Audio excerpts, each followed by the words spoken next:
Welcome back to my YouTube channel. It's me Ashika Satija. So last video में हम लोगों ने सीखा था कि एग्जीक्यूटिव अकाउंट हमें कैसे बनाना होता है एंड इस वीडियो में हम लोग एक फुल फ्लेज क्वेश्चन करेंगे पूरे डेथ ऑफ पार्टनर का, जिसमें हम लोग समझेंगे कि कैसे हम लोगों को हर एक चीज़ को कैसे रिवैल्यूएशन के अंदर लिखना है, कैसे पार्टनर्स कैपिटल अकाउंट बनाने हैं एंड कैसे बैलेंस शीट को हम लोगों को कंप्लीट करना है। ओके, सो स्टार्ट करते हैं हमारे फुल फ्लेज क्वेश्चन के साथ। ओके, सो यहाँ पे मैंने एक पूरे फॉर्मेट्स बना दिए हैं, revaluation account and partners capital account and balance sheet account का। ठीक है, सो स्टार्ट करते हैं क्वेश्चन से। हम लोगों को यहाँ पे लिखा हुआ है A B and C partners थे फर्म के अंदर, उनके प्रॉफिट शेयरिंग रेशियो 5:3:2 था। ठीक है, उसके बाद ए जो है वो 28 फेब को ही उसकी डेथ हो गई थी। इट मीन्स कि उसने कितने महीने काम किया, अप्रैल मई जून जुलाई अगस्त सितंबर अक्टूबर नवंबर दिसंबर जैन फेब, ओके फेब तक। ठीक है, इट मीन्स कि उसने 11 महीने पूरे काम किए। ठीक है, उसके अलावा इसने क्या बोला है, बैलेंस शीट दी हुई है एंड देन इसने कुछ एडजस्टमेंट्स किए हुए हैं। The partnership deed provides that on the death of the partner assets and liabilities are to be revalued. So यहाँ पे हम लोगों को एसेट्स और लाइबिलिटीज़ को रीवैल्यू करना है। इट मीन्स कि हम लोगों को रीवैल्यूएशन अकाउंट बनाना है। ठीक है, सो इसके फर्स्ट एडजस्टमेंट्स को देखते हैं। मशीनरी जो है उसकी वैल्यू है होनी चाहिए 45,000, बट बैलेंस शीट के अंदर इसकी वैल्यू दी हुई है 35। तो 35 की वैल्यू अगर 45 हो रही है, इट मीन्स कि 10,000 से वैल्यू बढ़ रही है। ठीक है, क्रेडिट साइड पे लिखना है मशीनरी 10,000 से वैल्यू बढ़ रही है। ठीक है, उसके बाद फर्नीचर की वैल्यू 7,000, पहले 6,000 थी, अब 7,000 हो रही है। सो 1K का प्रॉफिट। देन प्रोविजन हम लोगों को डाउटफुल डेब्ट्स पे 10% क्रिएट करना है। ठीक है, सो यहाँ पे हम लोगों का कोई भी प्रोविजन नहीं बनाया हुआ है, हम लोगों को डेटर्स पे 10% प्रोविजन बनाना है। तो कभी भी हम लोगों को प्रोविजन बनाना होता है तो हम लोग क्या करते हैं, रीवैल्यूएशन को डेबिट साइड करते हैं। क्यों रिवैल्यूएशन को डेबिट करते हैं, क्योंकि हमारी लाइबिलिटीज़ रिजर्व्स बढ़ रहे हैं यानी कि लाइबिलिटीज़ बढ़ रही है, और लाइबिलिटीज़ बढ़ रही है तो हम लोग कहाँ पे लिखते हैं, डेबिट साइड पे। ठीक है, सो हम लोगों का डेटर्स का अकाउंट में 15,000 की वैल्यू दी हुई है, उस पर 10% प्रोविजन। सो यहाँ पे हम लोग लिख लेंगे PDD अकाउंट, 15,000 का 10% इज 1,500। उसके बाद हम लोगों को 15,000 का प्रोविजन भी बनाना है टैक्स के लिए, वापस प्रोविजन बनाना है, लाइबिलिटीज़ बढ़ रही है तो यहाँ पे हम लोग लिख देंगे प्रोविजन फॉर टैक्स। 15,000 बनाना है हमें, 15,000 प्रोविजन बनाया। उसके बाद हम लोगों को इन्होंने कोई भी रिवैल्यूएशन रिलेटेड एडजस्टमेंट्स नहीं दिए हैं। ठीक है, तो यहाँ पे हम लोग इसको बैलेंसिंग कर लेते हैं। बड़ी साइड ये है 15,000 प्लस 1,500 16,500। ठीक है, 16,500 16,500 में से 11,000 माइनस कर दो तो कितना बचेगा, 5,500। ठीक है, अब हम लोगों को ये 11,000 में से 5,500 जो भी बैलेंस बचा वो किस में डिस्ट्रीब्यूट करना है, A, B और C। ठीक है, तो ये क्या है हमारा रिवैल्यूएशन लॉस किस में ट्रांसफ़र होगा, transfer to A, B, C। So 5,500 का लॉस है। यहाँ पे हमारे लॉस जो है उसमें A का कॉन्ट्रीब्यूशन 2,750, B का कॉन्ट्रीब्यूशन 1,650 और C का कॉन्ट्रीब्यूशन 1,100 का। ओके, ये हम लोगों ने किस में डिस्ट्रीब्यूट किया, 5,500 रिवैल्यूएशन का लॉस है तो हम लोगों को ऑल पार्टनर्स में ऑल प्रॉफिट शेयरिंग रेशियो में डिस्ट्रीब्यूट करना है। ठीक है, अब हम लोग पार्टनर्स कैपिटल अकाउंट पे आते हैं। पहले इनका बैलेंस लिखेंगे बाय बैलेंस ब्रॉट डाउन। ठीक है, A का बैलेंस है 12, 16 एंड 12। ठीक है, A का बैलेंस 12,000, B का बैलेंस 16,000, C का बैलेंस 12,000। ठीक है, पहले ये रीवैल्यूएशन लॉस ट्रांसफ़र कर देंगे, लॉस है इसलिए डेबिट साइड पे आएगा। सो रीवैल्यूएशन लॉस 2,750, 1,650 एंड 1,100। उसके बाद इन लोगों ने बोला कि जो गुडविल है फर्म की वो वैल्यू थी 15,000 ऑन एज डेथ, यानी कि पूरे फर्म की वैल्यू गुडविल की वो कितनी थी, 15,000 की। जब A की डेथ हुई तब पूरे फर्म की गुडविल की वैल्यू 15,000 थी। ठीक है, सो अब हम लोगों को 15,000 में से A का शेयर देखना है। ठीक है, सो 15,000 इंटू 5/10 कर दो तो कितना आएगा, 15,000 इंटू 5/10 इट इज़ 7,500। ठीक है, सो गुडविल में A का शेयर कितना है, 7,500। जो कौन कंट्रीब्यूट करेगा, हमारे B एंड C यानी कि जो एग्जिस्टिंग पार्टनर्स है वो कौन से रेशियो में, गेनिंग रेशियो में। अब इनका न्यू PSR नहीं दिया हुआ है इसलिए हम लोगों को इनका जो ओल्ड रेशियो है वही हम लोगों को गेनिंग रेशियो कंसिडर करना है। ओल्ड रेशियो क्या था इनका, 5:3:2 A, B और C का, जिसमें से A तो गया। ठीक है, B और C को कंट्रीब्यूट करना है। ठीक है, 7,500 B और C को देना है। ठीक है, सो B और C को किस में देना है, 3:2 में। कितना अमाउंट देना है, 7,500। ठीक है, सो यहाँ पे पहले आप लिख दो बाय 7,500 इंटू 3/5 क्या हो जाएगा, 5 1 5 1,500 इंटू 3 सो ए कितना बी कितना कंट्रीब्यूट करेगा 4500 एंड सी कितना कंट्रीब्यूट करेगा 3000, ठीक है।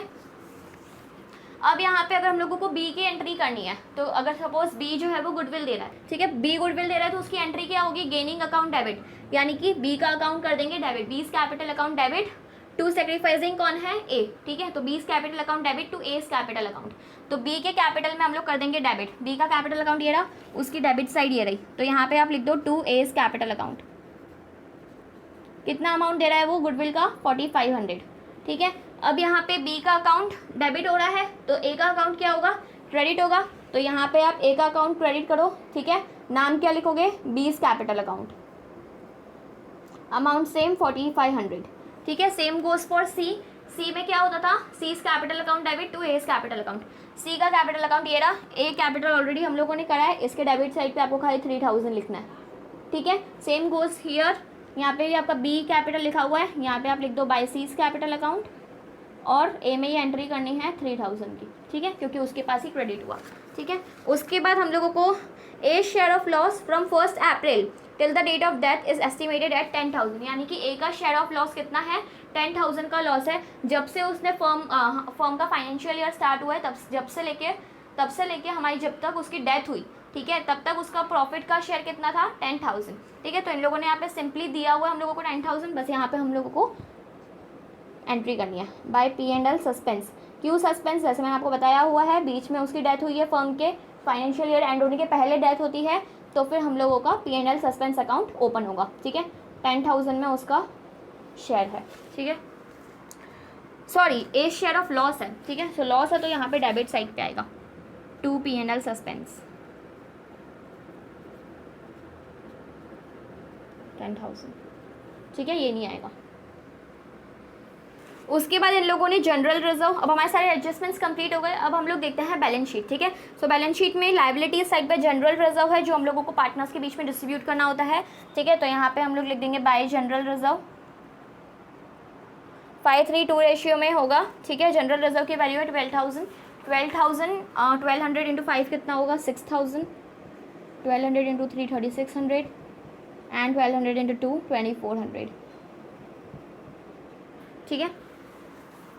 उसके बाद हम लोगों के पास और कोई भी अमाउंट नहीं है, ठीक है। यहाँ पे हम लोग खाली बैलेंसिंग कर देंगे सीधा, 12,000 प्लस 3,000 15,000 प्लस 6 21, 21 प्लस 4,500 करोगे तो कितना आएगा 25,500, ठीक है। यहाँ पे भी हमारी छोटी साइड है, तो इसलिए यहाँ पे भी हम लोग लिख देते हैं 25,500, ठीक है। Same goes for B, 16,000 plus 3,600 कितना होता है 19,600, ठीक है। यहाँ पे भी टोटल वही आएगा 19,600, ठीक है। उसके बाद क्या लिखा हुआ है 12 प्लस 2400 14,400, सो 14,400, इसका भी टोटल वही आएगा। सो यहाँ पे हम लोगों का बैलेंस फिगर हम लोग लास्ट में कैलकुलेट करेंगे, पहले बैलेंस शीट बना देते हैं। यहाँ पे कैपिटल्स बी और सी का, देन ए के एग्जीक्यूटर को कितना पे करना है वो लिखेंगे, ठीक है। पहले हम लोग बैलेंस शीट कर देंगे, उसके बाद इनके अमाउंट भी फाइंड आउट कर देंगे, ओके।